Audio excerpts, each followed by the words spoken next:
வாழைப்பூவில் என்னென்ன சத்துக்கள் எல்லாம் நிறைந்திருக்கு அப்படிங்கிறத பார்த்துடலாம்.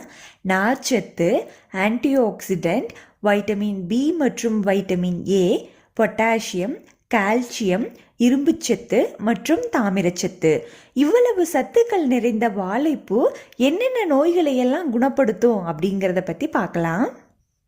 இரத்தத்தை சுத்தப்படுத்தும். வாழைப்பூ இரத்தத்தில் கலந்திருக்க தேவையற்ற கொழுப்புகளை கரைச்சு வெளியேற்றும். இதனால இரத்தத்தோட பசத்தன்மை குறைஞ்சு இரத்தம் வேகமா செல்லுங்க. மேலும் இரத்த நாளங்கள்ல ஒட்டி இருக்கிற கொழுப்புகளை கரைச்சு இரத்தத்தை சுத்தப்படுத்தும். அதோட இரத்த சோகை குறைபாடு ஏற்படாம இருக்க இரத்தத்துல இரத்த சிவப்பணுக்களின் எண்ணிக்கை அதிகமாக இருக்கிறது அவசியம். வாழைப்பூ இரத்த சிவப்பணுக்களோட எண்ணிக்கையை அதிகரித்து இரத்த சோகை குறைபாடு ஏற்படாம இருக்க உதவி செய்யும்.